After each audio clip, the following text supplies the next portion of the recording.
This is Optimal Living Daily episode 2354, The Alternative to Thinking All the Time, by David Cain of Raptitude.com. And I'm your narrator, Justin Malik, reading you blogs every single day of the year, including holidays. So with that, let's get right to another post as we optimize your life. The Alternative to Thinking All the Time, by David Cain of Raptitude.com. One evening last week, I was sitting on my front stoop waiting for a friend to come over. I brought a book out with me, but instead of reading, I just sat there and let my senses take in the scene. I didn't look or listen for anything in particular.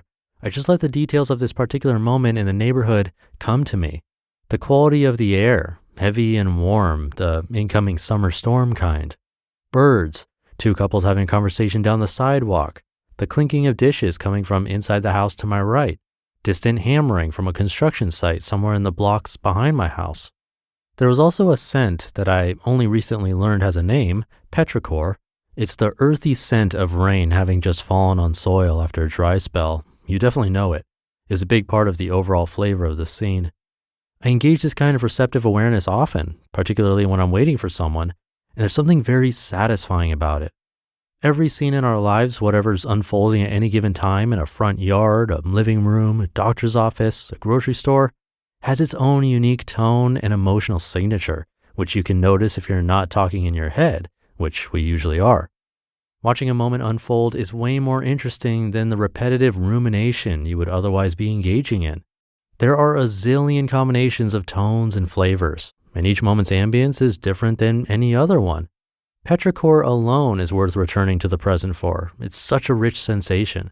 Idle mental chatter, on the other hand, seems to come only in a few dull, familiar flavors. Worry, rehearsal, explanation, or mindless repetition of songs, phrases, advertising jingles from the radio. The mind has a habit of ignoring what's happening in order to describe what has happened or might happen. Meanwhile, new stuff is happening live, and it's always fresh and interesting if you stay with it. Often when I'm watching this live unfolding of sights and scents and sounds, one of those sounds ends up being the footsteps or car door thunk of the person I'm waiting for, which is a pretty neat way for a little noticing session to conclude. Tasting as a hobby. I learned the word petrichor from wine nerds. They're always scrambling to put words to subtler and subtler qualities they taste in a wine. A wine may give hints of pear or cedar or burnt toast. Maybe a taste of apricot, but not quite peach. Oregano, but not basil. Sommeliers, wine tasting professionals, must learn to detect and identify hundreds of distinct aromas and notes. To train their vocabulary, they sit around tables together, tasting, spitting, and comparing adjectives. They're looking for some kind of linguistic common ground so that two different people can connect their separate experiences and independently determine whether a wine may or may not be fairly said to contain notes of hazelnut and cilantro. It sounds like pure pretense, but these descriptors do refer to something real, something that would be experienceable even if we didn't have words for it. You definitely knew petrichor before you knew it had a name, along with thousands of other rich present moment experiences you will never be able to convey to another person. Wine tasting is nothing but a particularly specific and well-developed way in which human beings have learned to notice their present moment experience. We can taste any present moment in the same way as long as we make a point of noticing what it's like. We can't do it by accident, though. When we're preoccupied by worry and idle thinking, we don't even recognize that we're having an experience. That recognition is the key. To really taste something, to know the experience, you have to remember that you are experiencing something. If you have a cup of coffee or tea next to you while you hear this, you might not have even noticed you were drinking it, much less how it tasted. Taste it now, knowing you're tasting something, and you'll find much more depth there than any previous sips taken on autopilot. The only thing that's real.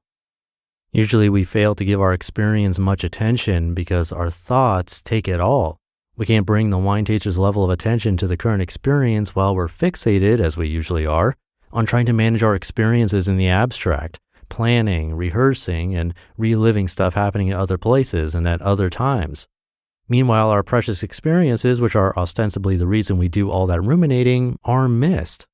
When people ask me why I meditate, I often say something about reducing stress and improving mood because those are the simplest benefits to relate. It does those things, but it might not be clear how.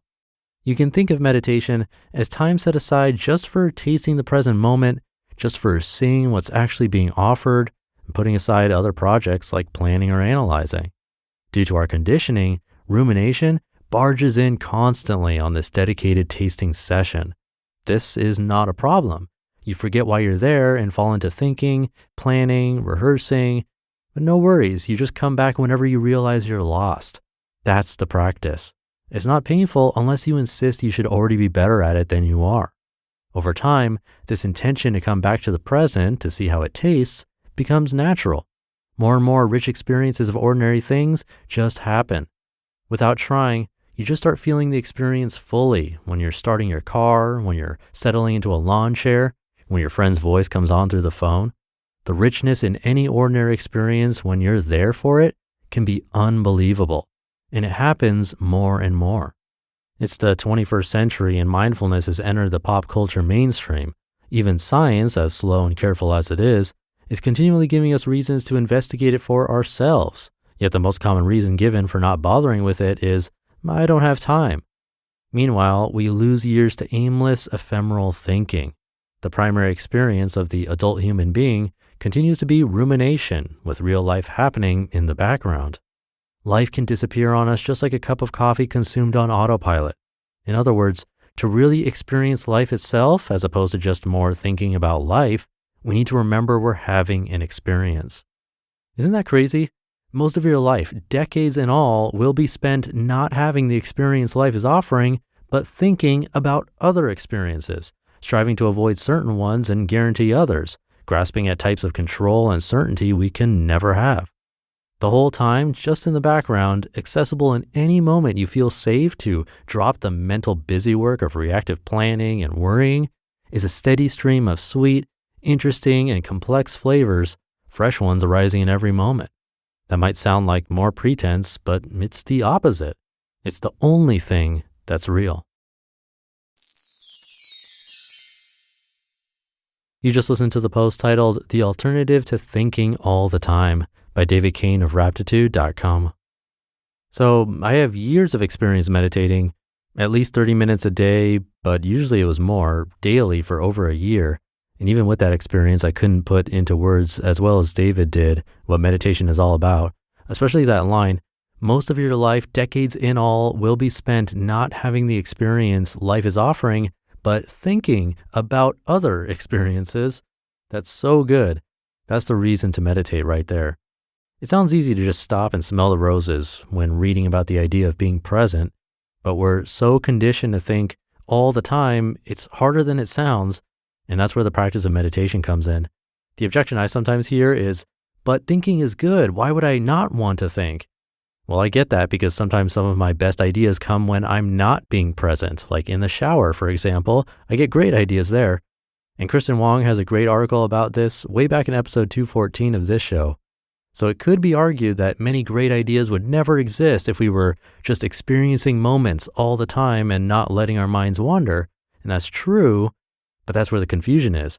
Practicing meditation is a practice of recognizing when you're letting your thoughts take over. There is no goal of having zero thoughts. That's completely impossible. But what it lets you do is better realize when your mind is going in circles or thinking irrationally, or when a thought is completely useless and hurting your mood for no reason at all, simply because it's a thought, when in reality nothing has happened at all. All those cases where you're thinking, what is that person thinking about me? Or why did he look at me like that? I'm stupid for blah, blah, blah. Those are almost always not productive. And worse, they can put you in a bad mood and make you anxious, all that stuff. We've all been there. And meditation is a practice where you'll catch yourself and simply let it go and move on to another thought. Because thoughts never end, even if you meditate for years like I did. So it's really powerful, but difficult for sure. And if you want to know more, I enjoy the topic, just send me an email from oldpodcast.com with any questions or thoughts, no pun intended. So that'll do it for today. Thank you for being here and listening every day.